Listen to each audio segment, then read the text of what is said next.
What is going on, guys? DBG here, and in this video we are going to be talking about the top 10 power forwards in NBA 2K21 MyTEAM. So there is one guy on the list that is definitely well, there are a couple of guys that are next gen. Maybe there's one guy that's probably, it's a tough one to even put him in a It's a tough one to even put him on the list because he's probably like number 50 on current gen, but he's probably like number 3 or 4, or 5 or 6 on next gen. But he's number 10. But I couldn't find anyone else to put in at number 10. So guys, they're quite close to making the list. Zion Williamson and Tatum. I don't like Tatum as much as most people like Tatum. Actually, screw it. I'm going to say 10.5 as Jayson Tatum. Bosch didn't quite make the list, but Bosch was very close. It was between Bosch and the guy kind of at number 9. Aaron Gordon's decent. Sadiq Bey, Xavier McDaniel's good. Rui Hachimura is very good in my opinion. Kuzma on next gen would be close, but he's not as good as one of the other guys on next gen. He's not great on current. And Kevin Durant was another, and Paul George were other players that were quite close. Robert Covington as well deserves an honorable mention. So at number 10/11, we get Tatum. Tatum is a lot better on current gen than he is on next, and the other guy is a lot better on next than he is on current. So Tatum, again, near perfect stats and badges. He's got everything except for blinders. Got a chase down artist, clamps, heart crusher, interceptor, intimidator. 107 is chicken. He doesn't have the greatest behind the back, but 107 is a really good release, and he's also got the Pro 2 escape. The only problem with Tatum is he's a little bit... Actually, he's not even short. He's 6'8", so he's actually got good height. He's got decent length. I don't know, there's just something about him. I've used him, he's okay. He's decent. He's a mid-level dark matter. He definitely belongs. I definitely think he belongs to be somewhere. He belongs somewhere on this list because he's significantly better than this guy in current gen. But this next guy is so good on next gen that I want to put him somewhere on the list, and it's Aleksej Pokusevski. Like, he's like a poor man's Bull. Like, again, for his price, he's around 10k MT. You cannot go wrong with this card. If you can get his release down, he's pretty good on current gen as well. I just can't find it kind of hard to get his release down. It's Scotty release on very quick, but base 30 very quick. He's got the Pro 2 escape, and on current gen, on next gen, he can curry. He can do the side to side curry spam, like he can ISO on people. Best behind the back in the game as well. He has got 91 3 ball, 90 mid, 90 driving dunk, 85 in all these defensive stats. And you might think, okay, that's kind of weak, but he's got basically every single badge except for off-ball pest on at least gold. And the thing is, a 7 foot with a 7'3" wingspan at the small forward position, he's still going to play good defense. I like every shooting badge in the game. Speed's really good for his height. And I think he belongs, I think for how good he is on next gen, he belongs on the list. And I think a sharing of the 10th position with Tatum is probably the right spot. At number 9, I'm going Blake. So again, some people are high on Blake. I think Blake is he's more of a center than a power forward, and I think Tatum's more of like a small forward. But like, if you can get used to if you can make do with Blake's defense, he's got the short arms. Like, he's only got a 6'11" wingspan, but his arms look really short in game. So like, if you can get like, if you're fine with the short arms, if you don't notice that, and you can get away with him on defense, his stats, again, like, they're perfect stats. They're 99 in every stat. I don't care that some of the stats say like 87 and 93. It's 99 in every stat. Stats are perfect. His badges are perfect as well. He can't pro escape, which doesn't really matter on current. He's got a really good behind the back, and he's got Blake Griffin release on very quick. So again, if you are good with Blake, he's fantastic. It's just, he's a little bit short with a little bit short wingspan for me. But at the end of the day, that is just my personal opinion. I know a lot of people have a lot of success with Blake Griffin. So if you are one of those people, keep using him because he can be a very good card and he does have a good release. So at number 8, we've got Rudy. Different type of player to Blake. Different type, and it's hard to judge them. Again, basically perfect stats, standing dunk, and like help defense like you, irrelevant. You're going to want to play Rudy at the small forward position. And it's a weird one because I think Blake is definitely better at center. I don't know who's better at power forward, Blake or Rudy. I'm trying to think, is there any player right now that I would actually run a power forward? I mean, I would run... No, every one of these guys I'd either run a small forward or center. Mainly because, well, my power forwards are a lot of time centers. But you've got a 93 3 ball, 95 speed. Again, perfect stats. It's all just kind of his animations. So he's basically got the exact same animations as Dr. J. And I think Dr. J might have better behind the back. But again, Curry slide, Rudy base on very quick. And people are telling me it's the exact same as 22. I don't see it. I don't feel... People are saying it's like Wade and 98. And I was like, maybe on current gen. But on next gen, I don't think they're even close to being the same. Because, one, Wade and 98 and Tony Parker don't look anything alike on next gen. For anyone who's saying Wade and 98 are the same, they are not near... Like, they're not even close to being the same on next gen. Like, they don't even look remotely like each other. Like, they're not even close. So I think that's kind of where I'm coming from. So maybe it is on current gen, it's very similar to 22. But on next gen, Rudy's significantly better. It is significantly better than 22. But he's still got that really good upper. He's got the best upper in the game. And obviously 6'8", really long wingspan. Great on the small forward position. Dunks on everybody. Half showtime as well. And a card that I'm a huge, huge fan of. So, at number 7, we've got Larry Johnson. Do many people have this card? No. They don't. Like, a lot of people don't have this card, but he's great.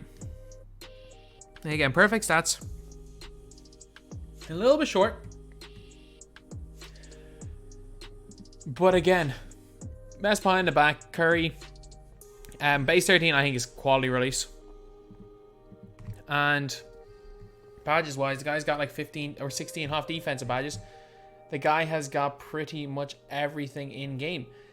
Is he worth going for? No. Is he significantly better than Rudy? No. Would you run him a power forward? Probably not. He's just very, very slightly better. But the problem is that, like, he's only slightly better than a card that's like 40k. So I think that's kind of saying how much I rate this card. But if you are good enough to get this guy in Unlimited, he's a pretty good card. And at number 6, this guy's good on current gen, but he's unreal on next gen. It's Toni Kukoc. 6'10" with a 7'2" wingspan, 192 pounds. Again, he can curry only on one gen. He's got Ray Allen base though, which is a great release on current gen, best release in the game on next gen. I prefer, the more I use Ray Allen base, the more I prefer it to Exum, but that might change because the only Exum on very quick player I have experience with is Manu, who has a weird upper, and I don't know why I can't get Manu's release down. I prefer Jamal Crawford's Trey Burke on very quick to Manu's Exum, but I will say Exum in general is the better release for most players. Pro 2 Escape on Kukoc as well. He is the Pro 3 behind the back. He's a lefty, which obviously for me is a huge thing because, man, I love lefty releases.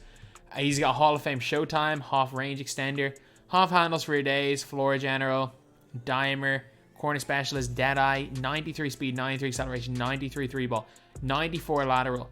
Yeah, his dunking's not the greatest, but that's kind of 85 is fine.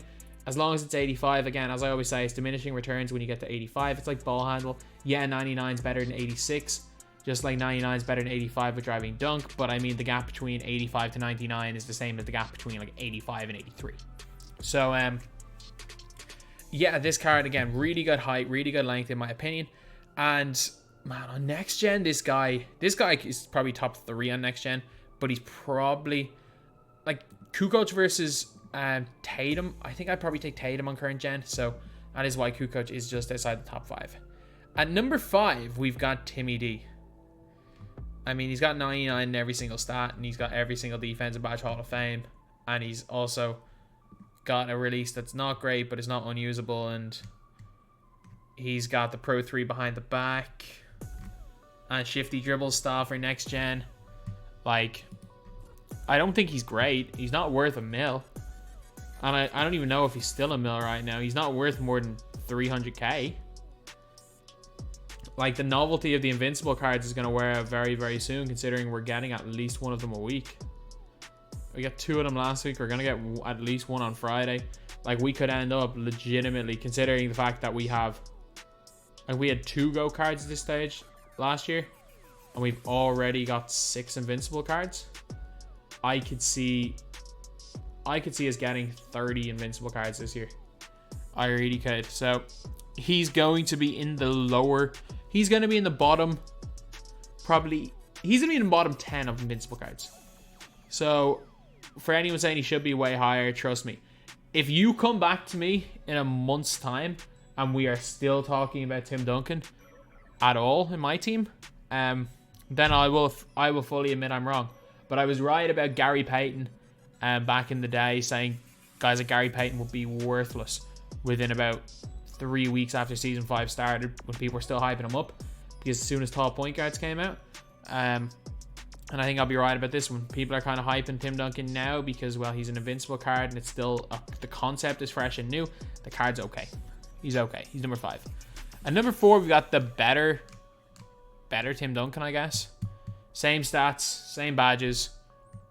He's got set shot 14, which I think is a better release than Tim Duncan base. I like it on both gens. I green really easily with it on both gens. Apparently, some people hate it on current. It's a love it or hate it release on current gen. I think everyone loves it on next gen. But it's the best set shot in the game. I'm going to say that. It's the best set shot in the game. 6'11", 7'2" wingspan. He can curry on next gen. His movement's really, really good. Apparently, he's not great on current gen, but on next gen, he's very, very solid. So I'm going to put him in here at number 4. Again, number 4 through 1, you can put in realistically any order, to be honest. Number 3, I'm going Jonathan Isaac. Base 70 on very quick is so nice on next gen, and it's decent on current gen. He's got the Pro 3 behind the back. He's got shifty dribble style, curry slide. Like, he's definitely better on next, but he's still really good on current. 92 speed, 92 acceleration, 95 3 ball, 95 driving dunk, really solid defensive stats. He's got 11 half defensive badges, every other defensive badge gold. Like, yeah, you need to give him showtime. Simple as, you need to give him showtime. But the thing is, when this card, if you want a Hall of Fame Showtime Jonathan Isaac, you can get a Hall of Fame Showtime Jonathan Isaac. Because the day after he came out is when the Hall of Fame Showtime badge went into the token market. So almost every Jonathan Isaac you will, well, not almost every. There are quite a lot of Jonathan Isaacs you will find with Hall of Fame Showtime. And I think when I had Jonathan Isaac, I think I paid like an extra 5k for that badge. Like, it'll cost more now, but it's very easy to find one of him with half Showtime. So, again, really good release, really good handle, great length, 6'11", 7'2" wingspan. He's like a upgraded Pokusevski, but he is a slightly downgraded. Basically, there were 3 guys in the fan favorite set that were all basically they were just upgrades of each other. It was like Pokusevski was the cheapest version of this card, and then there was Jonathan Isaac, who's basically just Pokusevski, except he has a better release and is just slightly better. And then at number 2, we have Thon Maker, who was a slight upgrade on Jonathan Isaac. Like this guy here, 7'7", 7'3" wingspan. Then you've got 6'11", 7'2" wingspan, 7'7", 7'3" wingspan on Thon. So Thon, again, curry sliding on next gen. He's unbelievable next gen. Base 47, the best release of all 3 of these guys. Pro 3 behind the back. He's really good. His defense is insane. His dribbling is insane. Again, his stats aren't nearly perfect. They're just not. Like, a lot of his stats are in the 80s. So, but the thing is, his player build is just different. So a lot of guys have got stats that are a lot higher than this, but his player model. His player model, his badge, is just everything about this card. He's just different. He is just different. So he is number 2 on my list. And number 1, he's still the best, in my opinion. I think this guy is up there with the best on next gen, and anytime I play on current gen, this is my best player. It's Ferry. It's Danny Ferry. And I stand by my statement. They could give LeBron, if they don't change LeBron James' release, which they probably won't, they could give LeBron James 75 Hall of Fame badges and 99 every single stat. He's not going to be as good as Danny Ferry. I stand by that statement. Every key badge on half. Like, is there any key badge really that you need that he doesn't have? Like, yeah, maybe you want to give him Worm, especially if you want to play a power forward. Deep hooks doesn't matter anymore because they nerfed post hook. He's got 67 and 74 total badges. He's got 95 lateral, 95 speed, 95 acceleration, 97 3 ball, 95 driving dunk. Yeah, he's got a couple of stats in the 80s, but like, pass perception, what does that do? Defense consistency, what the hell does that do? Help defensive IQ, what does that do in game? Like, your players don't play smart health defense anyway. Passing accuracy, you know what? You would rather have higher passing accuracy. I will say that. But passing IQ, passing vision, don't do anything. Post moves doesn't matter anymore. It's high enough that if you got a little guy on you can bully them, but it's like, again, once these are at a usable rate, like 75 plus, then anything above that doesn't really matter, because again, no one can play in the post because they nerfed post hooks. And they just nerfed all post game. But yeah, for me, Ferry is number 1. So let's take a recap. 10.5, tied 10th because one's better than current, one's on next. Pokusevski and Tatum. Number 9, Blake Griffin. Number 8, Rudy. Number 7, Larry Johnson. Number 6, Toni Kukoc. Number 5, Tim Duncan. Number 4, Kevin Garnett. Number 3, Jonathan Isaac. Number 2, Thon Maker. And number 1, we got Danny Ferry. So anyway, that's the video. Thank you guys for watching. Please like, comment, and subscribe.